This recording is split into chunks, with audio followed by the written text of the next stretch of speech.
Bismillahirrahmanirrahim. Assalamualaikum warahmatullahi wabarakatuh. Alhamdulillah, insya Allah kali ini kita akan mempelajari tentang tes objektif. Tes tulis secara umum dapat dibedakan menjadi dua bagian, yaitu tes subjektif atau tes uraian dan tes objektif atau tes terstruktur. Dalam presentasi kali ini, batasan yang akan kita paparkan adalah tentang tes objektif. Nah, kita akan mempelajari apa pengertian dari tes objektif, apa saja macam-macam tes objektif, bagaimana membuat dan menyusun tes objektif, dan apa saja kelemahan dan kelebihan dari tes objektif tersebut. Tes berasal dari bahasa Latin, yaitu testum, yang berarti alat untuk mengukur tanah. Tes objektif sering disebut tes dikotomi karena jawabannya antara benar atau salah dan skornya antara 1 dan 0. Disebut tes objektif karena penilaiannya objektif. Siapapun yang mengoreksi jawaban tes objektif, hasilnya akan sama karena kunci jawabannya sudah jelas dan pasti. Macam-macam tes objektif adalah sebagai berikut. Yang pertama, tes benar salah. Yang kedua, tes pilihan ganda. Yang ketiga, tes menjodohkan. Yang keempat, tes isian. Dan yang kelima, tes jawaban singkat. Kita masuk ke penjelasan apa itu tes benar salah. Soal-soal berupa pertanyaan-pertanyaan atau statement. Statement tersebut ada yang benar dan ada yang salah. Dan kita memilih jawaban dari pernyataan tersebut apakah benar atau salah. Misalnya, benar atau salah bahwa rumus kimia garam dapur adalah HCl.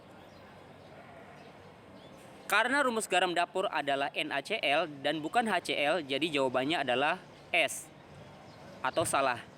Jadi kita lingkari atau kita silang jawaban dari S tersebut. Tergantung apa petunjuk dalam pengisian dari soal tersebut. Yang kedua, contoh kedua. Benar atau salah? Sholat subuh terdiri dari 2 rakaat. Karena sholat subuh terdiri dari 2 rakaat, maka jawabannya adalah B atau benar.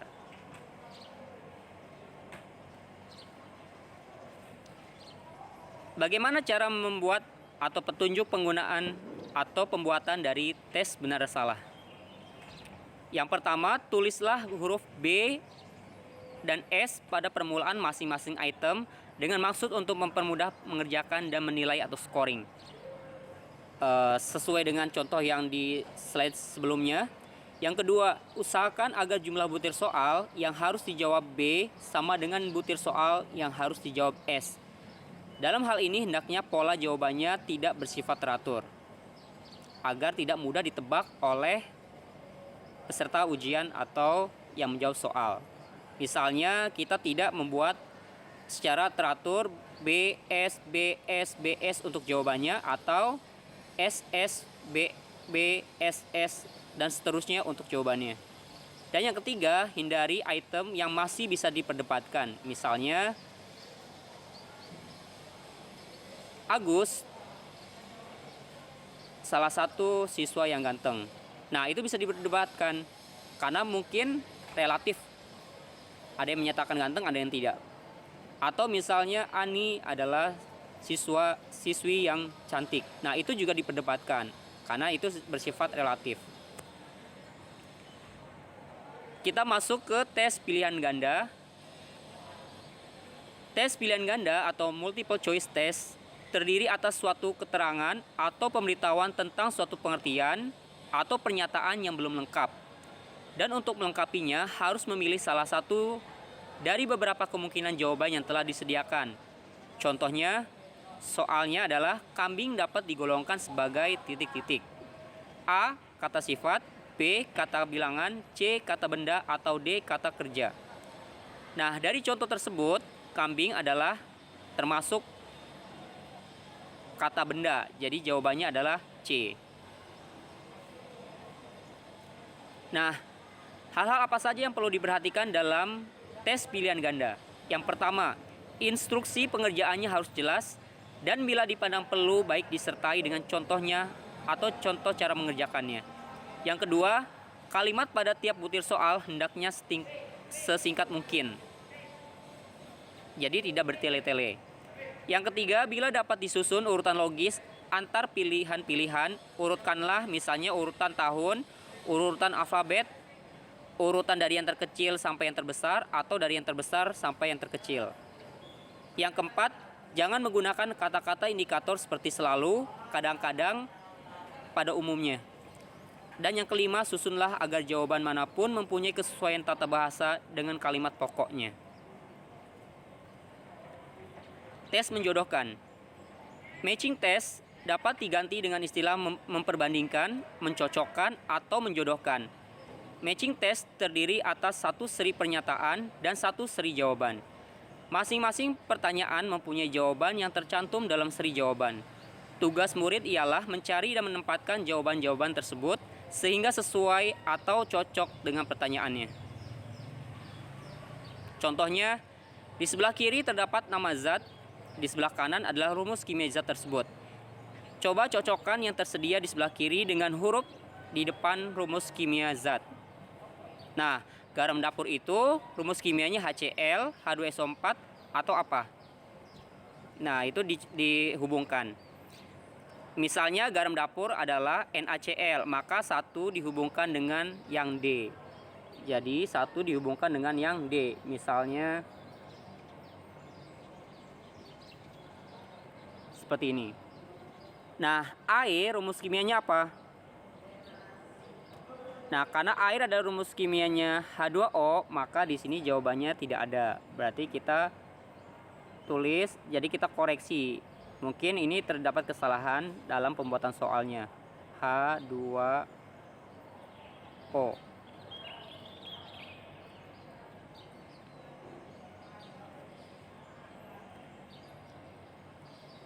Nah, bagaimana cara petunjuk penyusunan dari membuat tes menjodohkan? Yang pertama, seri pertanyaan-pertanyaan dalam matching test hendaknya tidak lebih dari 10 soal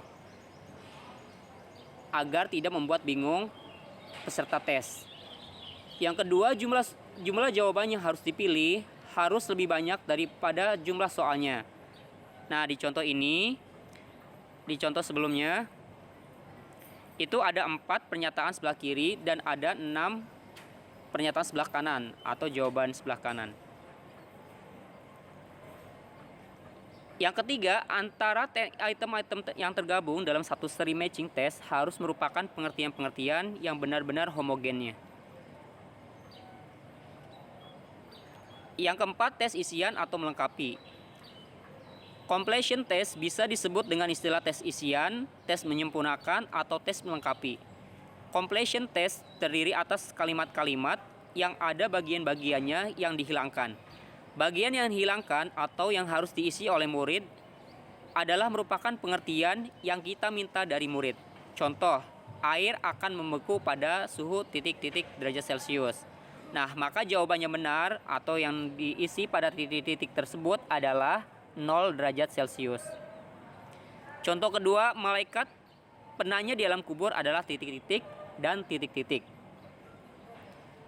Jawabannya berarti yang benar adalah Munkar dan Nakir. Petunjuk penyusunan. Perlu selalu diingat bahwa kita tidak dapat merencanakan lebih dari satu jawaban yang kelihatan logis. Jadi jangan sampai soal yang dibuat itu ambigu, sehingga jawabannya bisa berpeluang lebih dari satu. Yang kedua, jangan mengutip kalimat atau pertanyaan yang tertera pada buku atau catatan. Jadi jangan persis sama dengan yang ada di buku. Yang ketiga, diusahakan semua tempat kosong hendaknya sama panjang. Misalnya titik-titiknya kita isi 6, berarti untuk soal yang kedua juga sama titik-titiknya 6. Jadi panjangnya diusahakan tidak terlalu berbeda. Dan yang keempat, diusahakan hendaknya setiap pertanyaan jangan mempunyai lebih dari satu tempat kosong. Jadi diutamakan. Nah, di contoh sebelumnya itu ada 2. Itu boleh kondisional. Tetapi diusahakan jangan terlalu banyak karena bisa membuat siswa kesulitan atau ambigu. Yang terakhir ada tes jawaban singkat atau short answer test. Bentuk tes jawaban singkat merupakan soal yang menghendaki jawaban dalam bentuk kata, frase, bilangan, kalimat, atau simbol dan jawabannya hanya dapat dinilai benar atau salah. Ada dua bentuk soal jawaban singkat, yaitu bentuk pertanyaan langsung dan bentuk pertanyaan tidak langsung atau tidak lengkap. Contohnya, siapakah Rasul akhir zaman? Nah, berarti jawabannya adalah Nabi Muhammad SAW. Yang kedua, contohnya adalah apakah nama kimia dari garam dapur? Berarti jawabannya adalah natrium klorida. Yang ketiga, tahun berapakah Indonesia merdeka? Berarti jawabannya benar adalah tahun 1945. Nah, bagaimana petunjuk untuk membuat tes jawaban singkat tersebut? Yang pertama, penggunaan kalimat tanya. Yang kedua, pertanyaan tidak menggunakan kalimat yang terbuka atau harus tertutup agar jawabannya pasti. Yang ketiga, disediakan kolom jawaban kalau memang lembar jawaban ingin dijadikan satu dengan lembar soal. Yang keempat, hindarkan susunan kalimat yang sama dalam buku teks. Jadi tidak boleh persis atau mirip sekali dengan yang ada di buku. Yang kelima, hanya ada satu alternatif jawaban yang benar. Jadi tidak membuat soal yang bersifat ambigu pada jawabannya. Nah, apa kelebihan-kelebihan dari tes objektif tersebut? Yang pertama, dapat dijawab dengan singkat. Sehingga kita bisa membuat soal yang cukup banyak. Bisa 30 atau sampai 40 soal. Atau bahkan 50 soal. Tergantung kebutuhan. Yang kedua, materi tes dapat mencakup sebagian besar bahan pembelajaran yang diberikan. Yang ketiga, hasil tes yang diperoleh siswa cukup representatif. Karena soalnya sangat banyak atau cukup banyak sehingga representatif untuk diujikan pada peserta didik atau siswa. Yang keempat, skor yang diperoleh siswa dijamin reliabilitasnya. Jadi kapanpun dan dimanapun jawabannya sama. Dan siapapun yang mengoreksinya akan sama jawabannya. Karena jawabannya sudah pasti. Yang kelima, jawaban-jawaban dapat dikoreksi dengan mudah dan cepat dengan menggunakan kunci jawaban yang telah disiapkan. Jadi walaupun kita yang membuat soal, akan bisa dikoreksi oleh orang lain karena sudah pasti jawabannya. Apa kelemahan dari tes objektif ini? Yang pertama, persiapan untuk penyusunannya jauh lebih sulit daripada tes esai. Jadi kalau tes esai mudah untuk membuat soalnya, tetapi mungkin sulit dalam hal pengoreksiannya karena butuh scoring yang lebih jelas dan butuh fokus ketika mengoreksinya. Yang kedua, soal-soalnya cenderung untuk mengungkapkan ingatan dan daya pengenalan kembali.